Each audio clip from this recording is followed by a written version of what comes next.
Hello students, आज हम exercise 6.2 का फर्स्ट क्वेश्चन करेंगे और फर्स्ट क्वेश्चन है in figure 6.23 if A B parallel C D.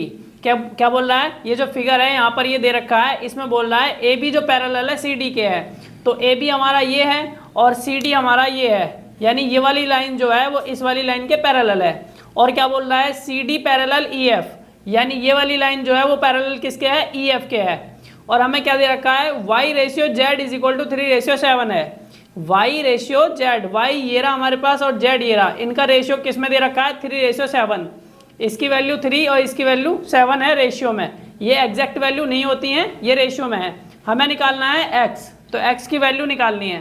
तो चलिए इसको दिखाते हैं कैसे करेंगे। सबसे पहले हमने ये क्वेश्चन लिखा, फिगर बनाया और यहाँ पर हमने लिखा सॉल्यूशन में because A B parallel C D and E F parallel C D, ये हमें दिया हुआ है, गिवन है, तो हमने लिख लिया। उसके बाद therefore A B parallel E F है and P Q is are transversal. तो ए बी हमारे पास ए बी पैरेलल किसके है? E F. भाई अगर ये वाली जो लाइन है इसके पैरेलल है और ये वाली लाइन इसके पैरेलल है तो आपस में हमारी ए बी और ई एफ भी तो पैरेलल हो जाएंगी।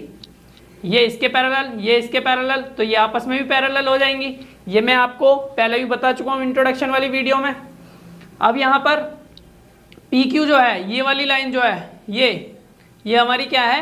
पी क्यू है। ये पी क्यू ट्रांसवर्सल है। क्या है? एक ट्रांसवर्सल है। देयरफॉर इसलिए जब ये वाली ए बी और ई एफ पैरेलल हैं और ये ट्रांसवर्सल है तो क्या हो जाएगा? इंटीरियर अल्टरनेट एंगल्स जो है वो इक्वल होंगे। हमने देखा भाई जब दो पैरेलल लाइंस को एक ट्रांसवर्सल, एक लाइन काटती है जो ट्रांसवर्सल है, तो जो इंटीरियर अल्टरनेट एंगल्स होते हैं वो इक्वल होते हैं। और इंटीरियर अल्टरनेट एंगल्स क्या होते हैं ये इंट्रोडक्शन वाली वीडियो में बता चुका हूँ, मैं एक बार और फिर बता देता हूँ। ये वाला एंगल और ये वाला एंगल जो होगा ये इंटीरियर अल्टरनेट एंगल्स होते हैं, यानी इस लाइन पर जो है इस तरफ बना हुआ अंदर का और इस तरफ बना हुआ अंदर का, ये इंटीरियर अल्टरनेट एंगल्स हो गए। इस तरफ ये इधर बना हुआ है, इस तरफ इधर बना हुआ है, और ये दोनों ही एंगल्स इक्वल होते हैं। तो हमने यहाँ लिया therefore angle x is equal to angle z हो जाएगा। ये वाला एंगल इस एंगल के हो जाएगा बराबर, क्योंकि हम इस लाइन और इस लाइन की बात कर रहे हैं और इस ट्रांसवर्सल की बात कर रहे हैं, इस बीच वाली लाइन की नहीं बात कर रहे। तो यहाँ पर से इक्वेशन हमारी 1 हो जाएगी। Again A B parallel C D है, यानी ए बी जो पैरेलल है वो सी डी के पैरेलल है, लिख दिया हमने।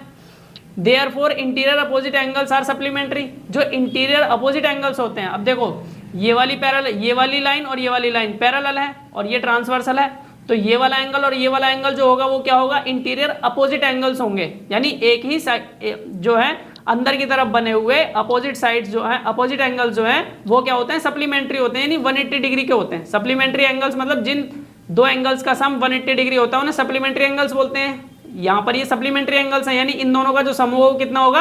180 डिग्री के बराबर होगा। तो हमने यहाँ पर लिख लिया x plus Y is equal to 180 degree, यानी इसको और इसको सम करेंगे तो कितना आएगा? 180 डिग्री के बराबर आएगा। अभी x और y की वैल्यू तो पता नहीं है, लेकिन हमें क्या है, हम इनका अगर सम करेंगे, अगर हमें वैल्यू पता लगेगी तो कितना आएगा? 180 डिग्री के बराबर आ जाएगा। तो इसलिए हमने इक्वेशन बना ली x plus Y is equal to 180 degree. अब इसके बाद हमने लिखा but y ratio z is equal to 3:7 है। ये हमें क्वेश्चन में दिया हुआ है, यहाँ आप देख सकते हो y ratio z is equal to क्या है? 3:7। तो ये बात लिख ली हमने। ये बात क्यों लिखी है? क्योंकि यहाँ पे हम देख सकते हैं ये रेशियो में वैल्यू दे रखी है और ये रेशियो में वैल्यू दे रखी है। रेशियो की जो वैल्यू होती है वो एग्जैक्ट वैल्यू नहीं होती, हमें उन रेशियो की वैल्यू से हम एग्जैक्ट वैल्यू को निकाल सकते हैं, इसलिए हमने यहाँ पर लिख दिया। और यहाँ पर एक्स वाई था, अब यहाँ से वाई की वैल्यू निकालूंगा, तो वाई की वैल्यू कैसे निकलेगी? भाई इस टोटल को मैं क्या करूँगा? ऐड कर दूंगा। तो ये जो 180 डिग्री है वो किसके बराबर हो जाएगा? इन दोनों के सम के बराबर हो जाएगा।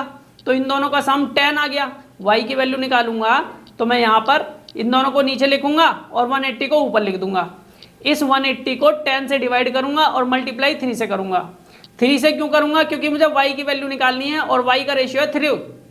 y का रेशियो 3 है तो y की वैल्यू निकालूंगा, 3 से मल्टीप्लाई करूंगा, और जब z की वैल्यू निकालूंगा तो 7 से मल्टीप्लाई करूंगा, क्योंकि z का रेशियो है 7।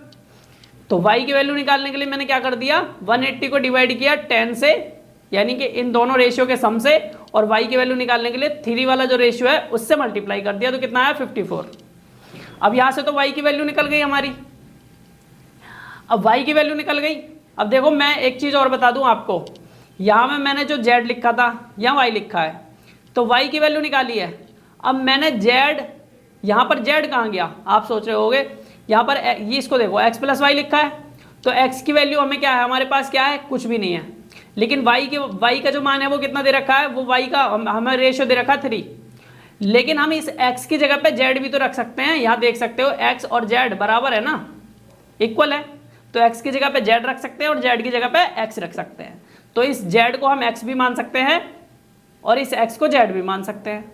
तो बस यहाँ से इस वाली से हमने y की वैल्यू इन दोनों इक्वेशन से निकाल रहे हैं, यहाँ y की वैल्यू, तो इन दोनों का सम इतना है और हमने इन दोनों को जोड़ दिया, तो यहाँ नीचे डिवाइड किया और y की वैल्यू निकालनी थी 3 से मल्टीप्लाई कर दिया। z, यहाँ जो हमारे पास z है, अब इस z की वैल्यू निकालेंगे, तो z की निकालने के लिए भी हम यही करेंगे, 180 डिग्री को 10 से तो डिवाइड कर देंगे और z का रेशियो हमारे पास 7 है, तो 7 से मल्टीप्लाई कर देंगे। तो हम हमारे पास क्या निकल के आया, z हमारे पास निकल के आया 126 और y हमारा निकल के आया 54। तो ये दो एंगल्स हमने निकाल लिए। अब यहाँ हमने लिखा है from equation 1 and 2, equation 1 and 2 से, तो इक्वेशन 1 हमारे पास ये रही और इक्वेशन 2 हमारे पास ये रही। हम वी हैव हमारे पास है क्या है, x की वैल्यू 126। अब ये x की वैल्यू 126 कहाँ निकली है, यहाँ तो निकली नहीं है, लेकिन आप देख सकते हो x इज इक्वल टू किसके है, z के।